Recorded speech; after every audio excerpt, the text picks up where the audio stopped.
Hello and welcome to Supposedly Fun. My name is Greg and I am here today to do a Friday Reads video where I wrap up the week in reading and talk about any exciting book news that has happened in the world at large.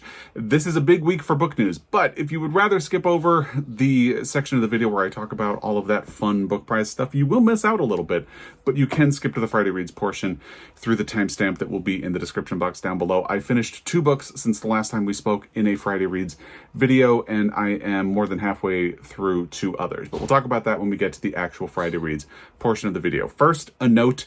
Joel is in the kitchen baking. You might hear some bangs, you might hear some mixers or things like that. He is hard at work in the kitchen and it's going to be glorious. And Teddy, if you can imagine, is glued to his side watching everything that he does and hoping that scraps fall to the floor so he can jump on them. I am also going to give a quick shout out to my t-shirt. I am wearing a t-shirt that says Black Books Matter. This comes from a bookstore called Mahogany Books, which is in DC, Maryland, and Virginia. This was a gift from Erica, formerly of The Broken Spine. She hasn't really posted in a while. It's a little big, but the fact that it's big makes it really cozy. And of course, I love the message. I love the rainbow. So shout out to this. And as always, there will be links to all of the books that I'm going to talk about to bookshop.org in the description box down below. Those are affiliate links.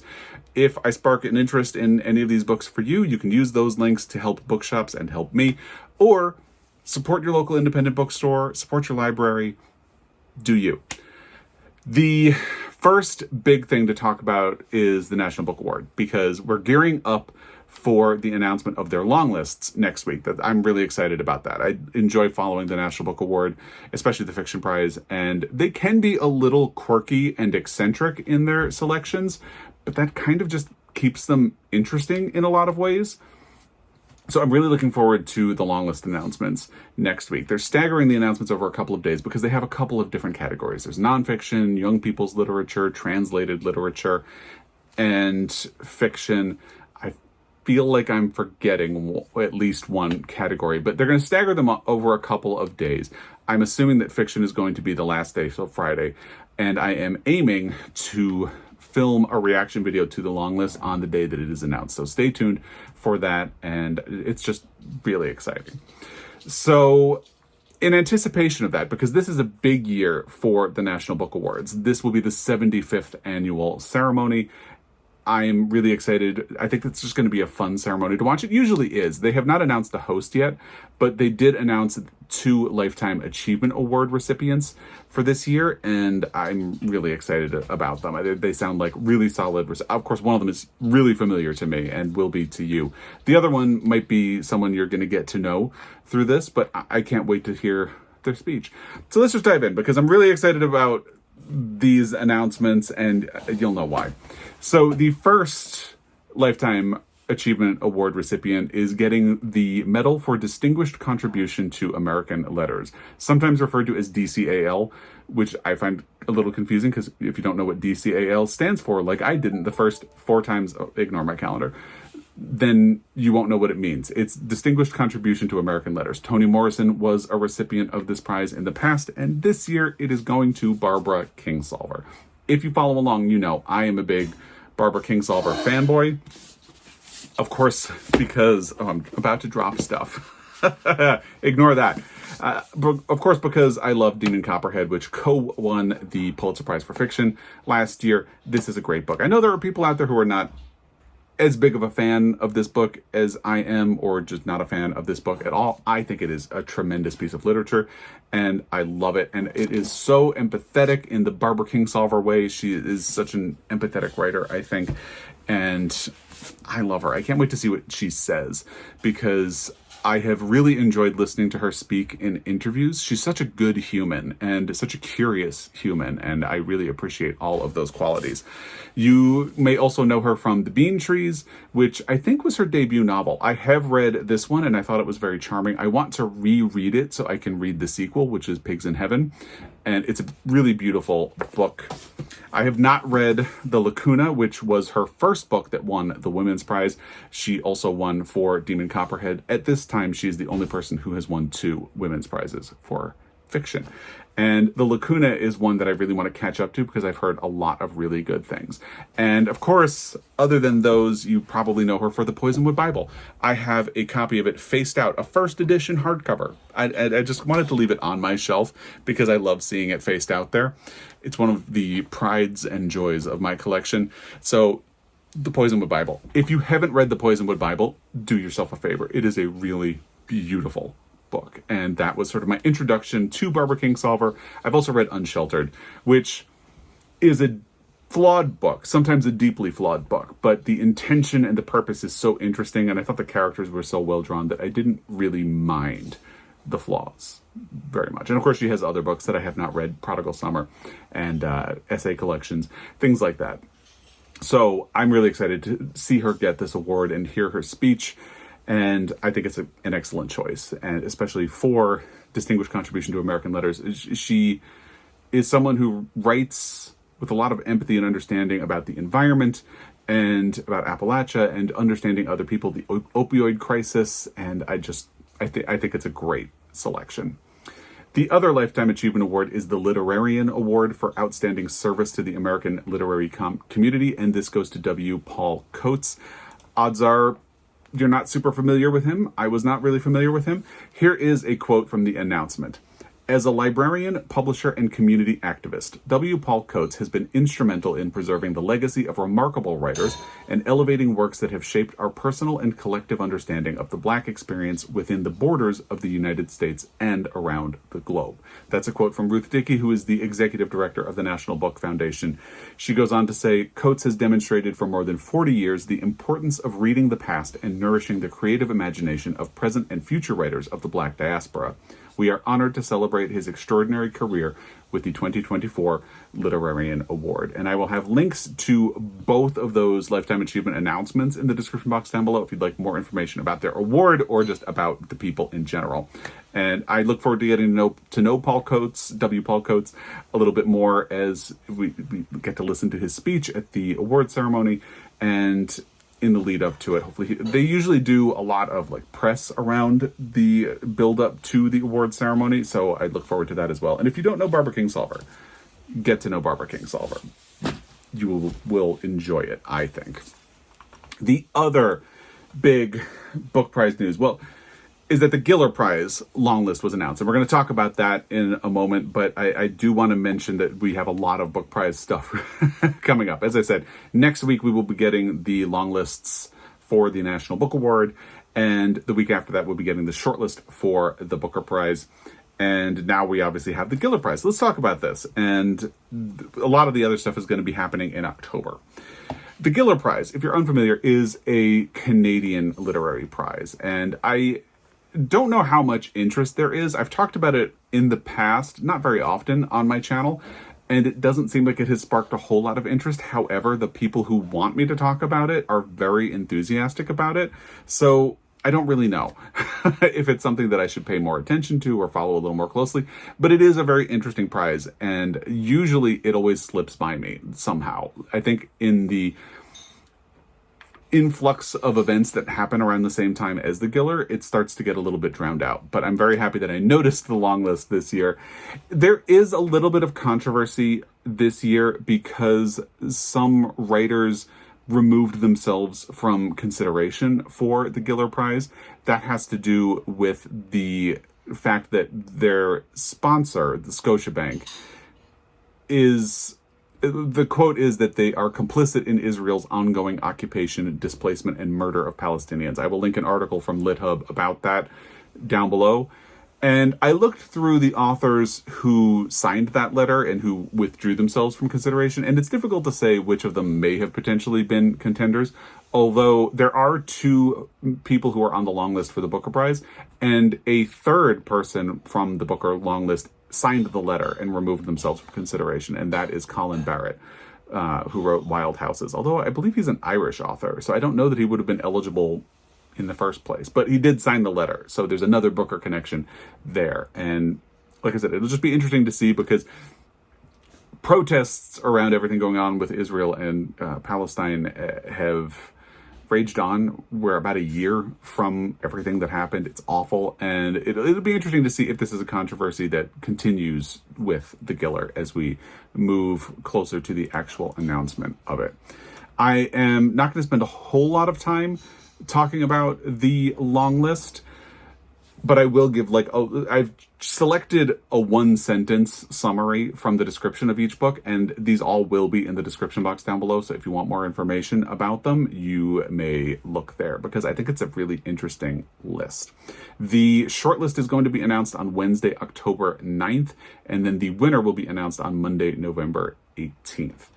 Let's get into the shortlist. So first is a book called A Way to Be Happy by Caroline Adderson. This is a short story collection, and the quick little blurb that I selected is, Caroline Adderson's A Way to Be Happy considers what it means to find happiness and how often it comes through the grace of others. Now, I mentioned that I will have links to bookshop.org. I just realized that not all of them are available in the United States. Therefore, they're not available on bookshop.org. So there will not be links for anything that is not available in the United States right now. And some of the books are not actually released in the US right now. A Way to Be Happy is one of them. It is actually going to be published next week as I am filming this. So if you click on the link now, it will be a pre-order link, but it'll ship next week. The next book is Death by 1,000 Cuts by Shashi Bhat. With honesty, tenderness, and a skewering wit, these stories boldly wrestle with rage, longing, illness, and bodily autonomy, and their inescapable impacts on a woman's relationships with others and with herself. Then there is What I Know About You by Eric Shakur. This is one of the ones that really stood out to me. Romantic, surprising, mesmerizing, and so devastating, What I Know About You examines the terrible costs of family secrets and toxic shame. That is a quote from Suzette Mayer, who wrote the book The Sleeping Car Porter, which I believe won the Giller Prize last year or the year before. I could be wrong about that, though, but it is definitely a book that is on my TBR and something I would really like to get to. Then there is Badland by Katherena Chong. Rife with gothic tension and carried by fervent compassion, Badland is a story about the toxic nature of guilt, the fragility of memory, and the ways we shape our own versions of the truth in order to survive.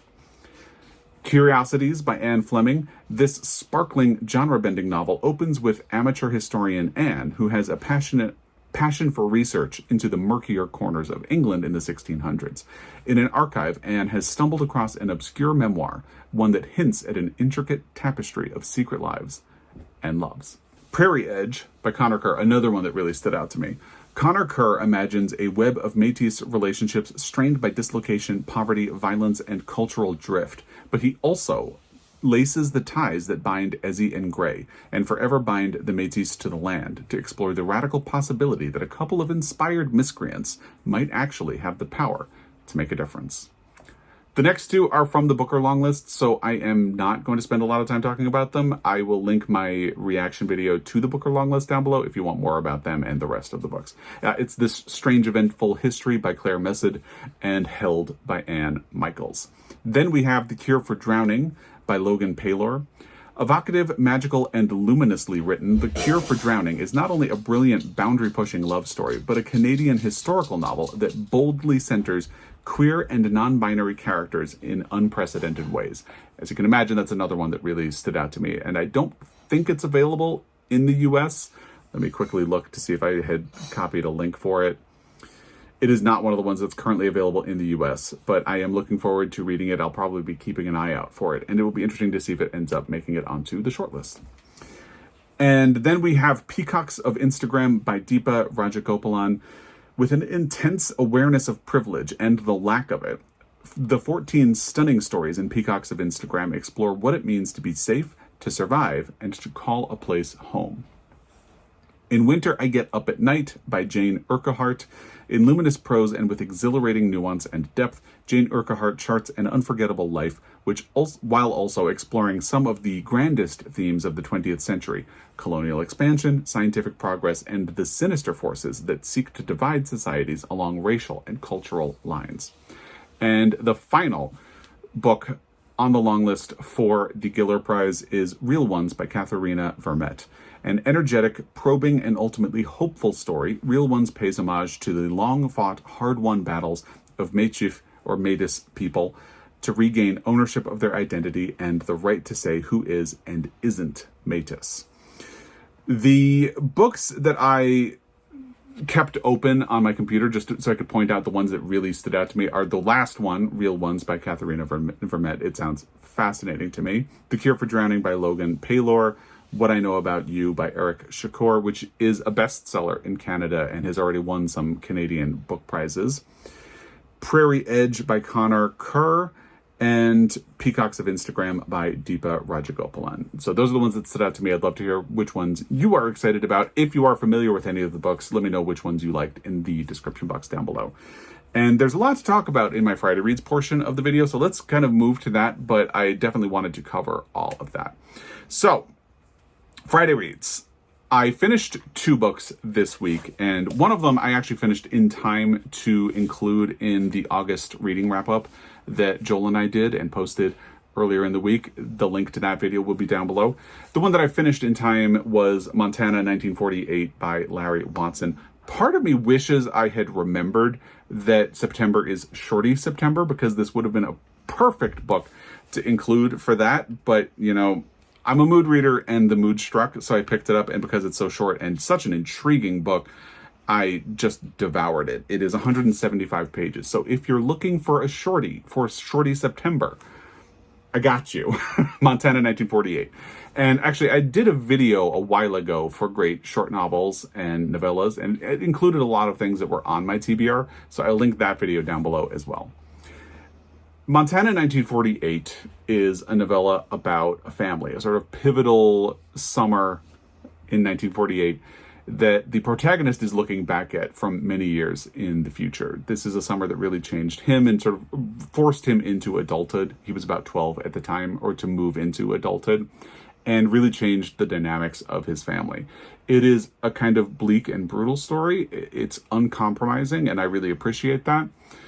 But it's definitely something to be aware of, because the premise is, in the beginning, you have the protagonist who is 12, and both of his parents work. So they have hired a Native American woman to be a housekeeper and to sort of look after him. She gets sick with pneumonia, but she will not let them call the doctor.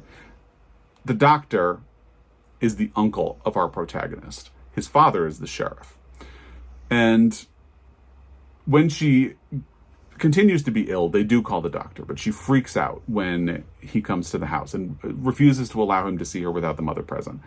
And after he leaves, she reveals to the mother that the doctor has been sexually assaulting Indigenous women. And the rest, sort of similar to Small Things Like These, plays out in a sort of moral ethical conundrum, because doing the right thing will be incredibly difficult, not just because the perpetrator is the sheriff's brother, but because there are systems in place that do not care what happens to Indigenous people. Getting justice for these Indigenous people will be incredibly difficult. And the sheriff's father is the former sheriff and sees the doctor as the sort of golden boy. So he will also sort of stand in the way of justice in order to protect his son from his other son, which is another wrinkle in that. It is a beautiful story. It is urgent. It is raw. It is very easily readable, despite the sort of heavy subject matter of it. I really enjoyed this book. I liked it a lot, and I think it would be perfect for Shorty September if you're looking for something. And as evidence that I liked it as much as I did, I was in my local used bookstore this week and was sort of keeping an eye out, because I had heard that this book existed. This is Justice by Larry Watson, and that it was a sort of companion to Montana 1948. I'll talk more about this when I get to my book haul, which is going to be later in September. So your tease for this is that this is a short story collection that involves the characters from Montana 1948.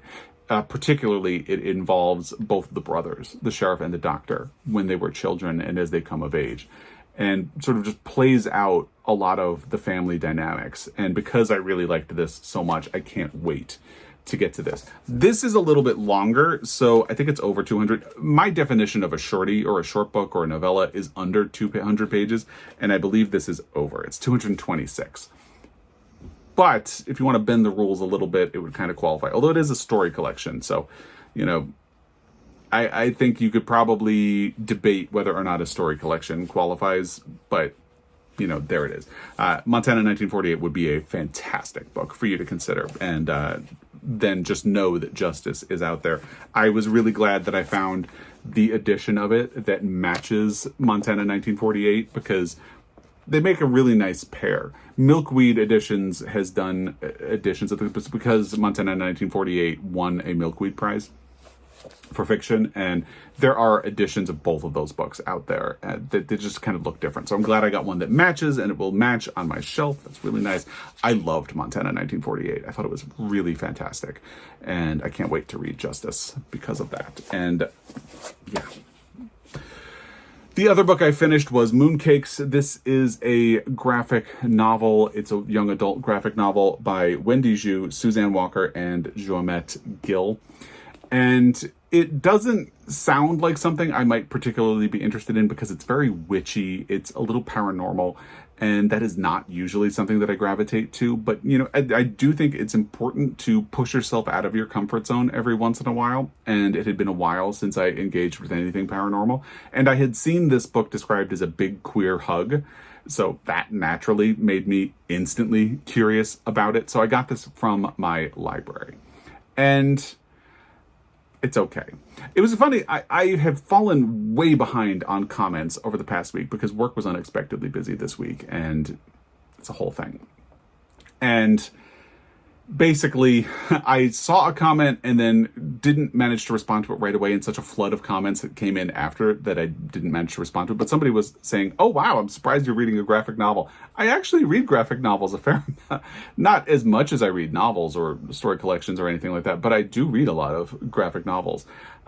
So I'm really excited that I read this. It's just okay.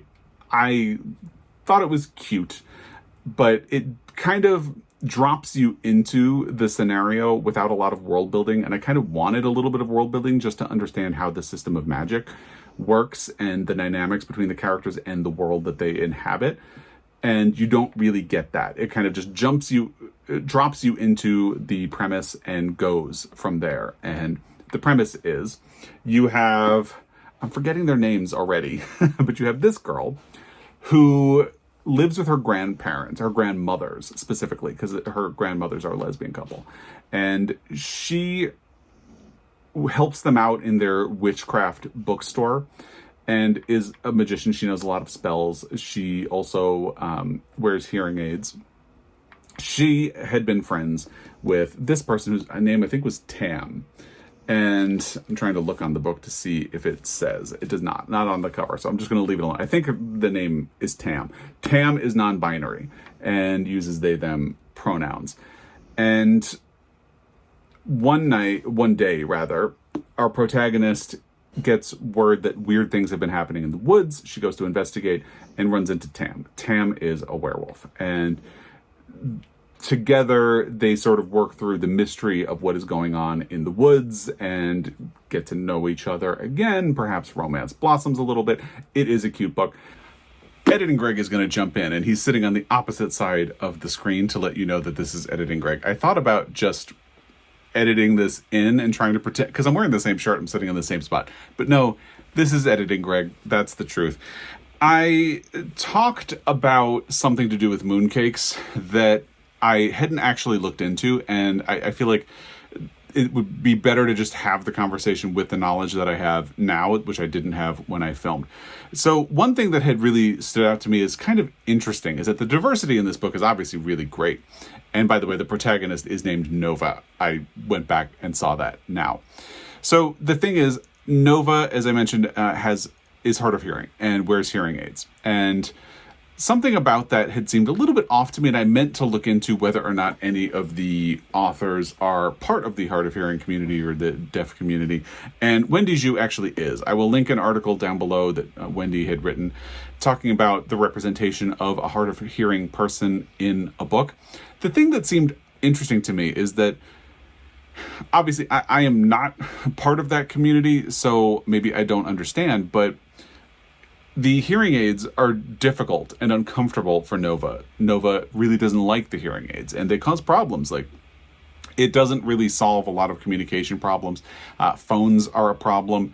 And I found it a little interesting that it never mentions like sign language or other ways that Nova could try to communicate with people. Nobody who knows Nova attempts to communicate with her any other way than just speaking. And I've read books in the past, like Niall DeMarco wrote a memoir, and another one that I'm blanking on, but I've read books by deaf people where they talk about how frustrating it is for them when people expect them to communicate like someone who is not hard of hearing, and it's just unrealistic for them and it's difficult for them. So not seeing that here felt a little bit off, but since Wendy Zhu is writing it based on off of her own experiences, I have to assume that, it's something that I just naturally don't understand as someone who's not part of that community. But as someone from the outside looking in, it was interesting to me that at no point did anyone attempt to communicate with Nova any way other than just speaking and listening, as the non-hard of hearing community does. But that was Mooncakes, and I looked into it now, and I will link the article that I learned about it down below. And Mooncakes was good. I thought it was cute. If there was like a sequel, I don't know that I would jump into it, but I'm glad that I read it. It was something that, challenged me and got me out of my comfort zone a little bit, and that is always a good thing to do. So there you go. Back to the rest of the video. As I said, I am halfway through both of the other books that I picked up, and when I finished Mooncakes, I was trying to decide what my next book would be, and I can't exactly remember. I did the thing I sometimes do where I pulled a bunch of options from the shelves to decide what my next one would be, and one of the books that I pulled was Razorblade Tears by S.A. Cosby. And going through the options, and Joel, of course, was sitting next to me while I was going through the options and reading the first few pages and considering which one, and he has been a big fan of Razorblade Tears and wants me to read it. He's wanted me to read this for years. So obviously, he was not an unbiased person in this situation and kind of nudged me in this direction, but I was really quickly leaning toward it anyway. I had been saying that I feel like Razorblade Tears is, like, this is finally a year where I will get to it, or I feel ready to get to it. I had been holding off because I think Joel read it the year we lost Guinness, maybe 2 years ago. And people kept telling me, I think you're going to like that book, but don't do it right now. Like, when you're grieving, like, if you're stressed about things, maybe this is not the time. And then the next year we lost Jamie. So I kept waiting to be in the right mental space for a book that is repeatedly described as brutal, but really good to read. So I feel like this is the year I was finally ready to do it. And I am halfway through at this point. If you are unfamiliar, this is a revenge story about two men. You have Ike and Buddy Lee. They both had gay sons, and their sons married each other. That's the connection between Ike and Buddy Lee. And both Ike and Buddy Lee are very homophobic and had very strained, at best, relationships with their sons, and basically were not part of their sons' lives at the time that their sons are brutally murdered. And Ike and Buddy Lee have both had troubles with the law in the past. They are both ex-cons. They've both spent time in prison. And the police investigate, but their investigation doesn't really get anywhere. So Ike and Buddy Lee team up to investigate and try to figure out what happened. And it's also a way of atoning for their relationships with their sons and how they weren't there for their sons in life. And in a way, they start actually getting to know their sons as adults for the first time by investigating their murders. And that's really interesting. I will say there are some sentences or descriptive terms that fall a little flat for me. They seem like they're reaching a little hard. But on the whole, I am enjoying the book. I would say if I were going to really be nitpicky about this, there is also one part where on one page it says Ike takes his phone out of his pocket and puts it on the counter, and then up 2 pages later, there's no indication that he moved his phone, but then it says he took his phone out of his pocket and put it on the counter again. So it's kind of like the phone was already on the counter as far as we know, but whatever. So there are tiny little things like that. If you want to really pick the text apart, I don't think you really need to, because I think the general flow of the story is good. It is brutal. not all the time. And I think that is one of the things that helps through. It's also actually kind of funny. It has a sense of humor. And the dynamic between Ike and Buddy Lee is interesting. And as I said, this angle where they sort of are getting to know their sons for the first time by investigating their murders is really interesting. And if you remember how much I liked the book Don't Cry For Me by Daniel Black, which is over there, it has a similar vibe, which is that you have a father who really rejected and was awful to his queer son. And it's too late for forgiveness, because in Don't Cry For Me, the father is dying and he doesn't want to impose on his son. So he writes his son letters so that after he's gone, the son will get in. It's like, don't cry for me. He's saying, like, I don't need you to forgive me. I don't need you to cry for me or feel bad for me. I just want you to understand why I struggled so hard. And that's kind of similar to the journey that Ike and Buddy Lee are on in this book. So I look forward to finishing this book. As it does read quickly when I pick it up. I just haven't managed to finish it. Really, the end of the day, like as we're going to bed, is the only time I've had to read this week. So that's the reason I haven't. I feel like ordinarily I would be done with this book already, but because it reads that quickly. And that I feel like is why some of the descriptive terms that don't quite work for me or like things like that don't matter, because the story is so propulsive and interesting and it's fascinating. Like you have this dynamic. Ike is black, Buddy Lee is white, and it sort of examines the privilege, the ways as ex-cons they were treated differently. Like Buddy Lee got lenient sentences compared to some of the things that Ike got, and the added burden of being not just a queer man, but a queer black man, which Ike's son had to deal with. It's just really interesting and nuanced, and I have been really enjoying that, and I'm looking forward to finishing that. On audio, I have been listening to Bel Canto by Ann Patchett. I had kind of wanted to catch up on some of the biggest books of the 21st century because the New York Times did their list, and I had already been planning to do my list next year because we'll be 25 years into the century at that point. Oh my God, what is time? Anyway, so Bel Canto was one that I wanted to catch up on, especially since I read Tom Lake and loved it so much.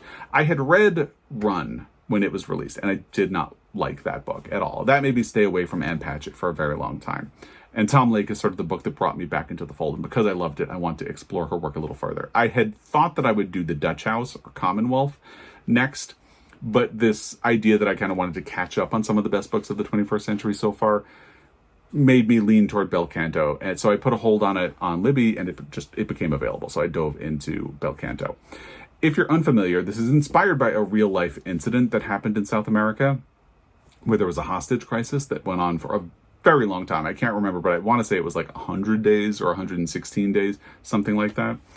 And the novel is a fictional hostage situation in an unnamed South American country.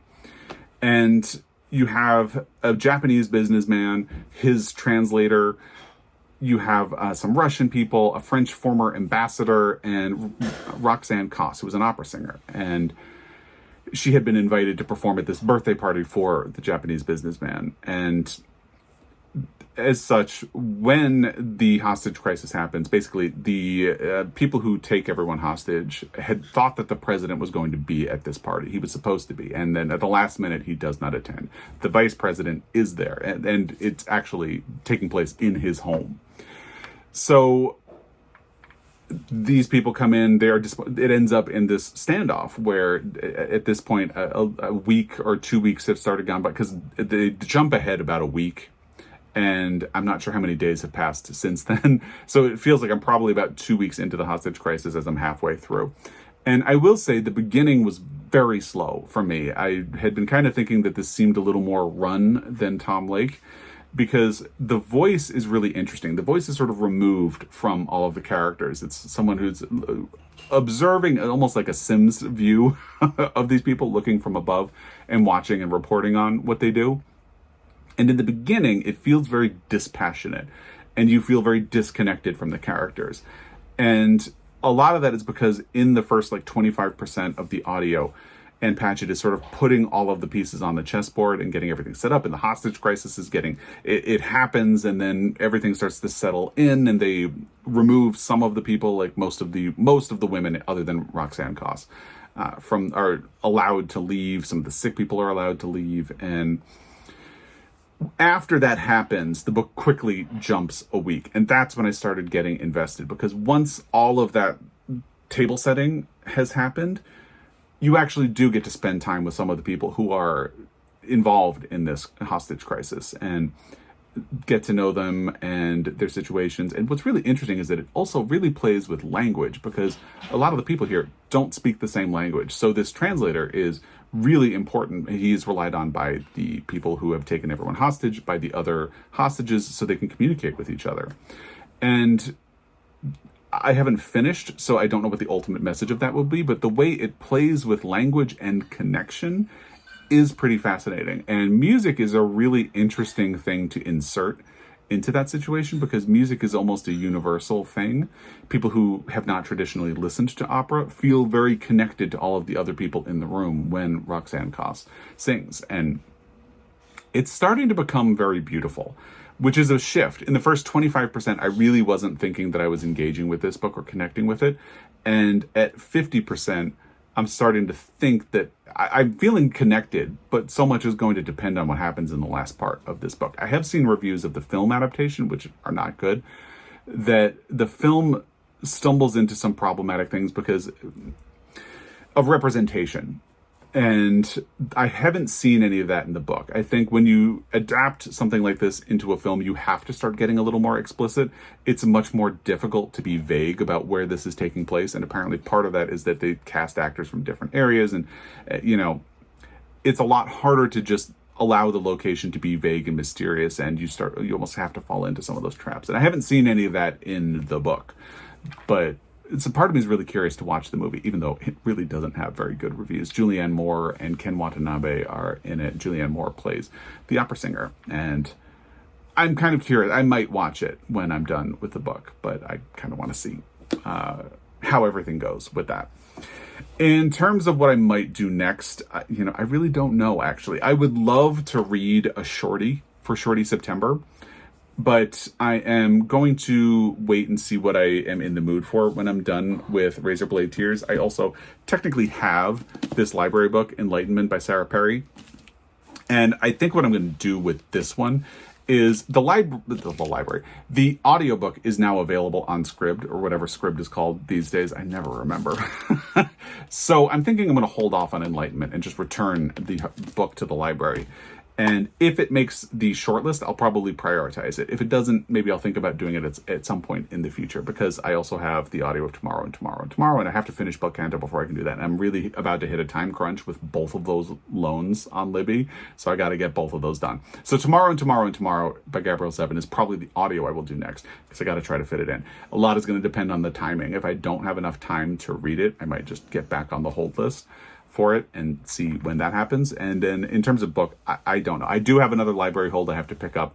I want to read Laughing Boy by Oliver Lafarge, and we'll see what I'm in the mood for. So that is everything that I have been up to in the past week in terms of reading. That's what's been going on in the book world. A lot of stuff, but we're under 40 minutes, so that's pretty good. Stay tuned, because I will actually have a video on Sunday this week. I filmed a video 2 days ago and just was not able to actually edit it until the same day that I'm filming this, which is Friday. So rather than save it for next week, I'm just going to post it on Sunday. It's about the Pulitzer. So stay tuned for that. And you'll be getting a little bonus Sunday video this weekend. So I hope you enjoy that. I'd love to hear what you've been reading, loving, watching. We finished the most recent season of Hacks this week, and that was really good. For such a mean-spirited show, it is so enjoyable to watch, I find. So I'd love to hear what you've been reading, watching, loving, hating, all of that stuff. As always, I really appreciate your time, and I will be back. Until next time, happy reading.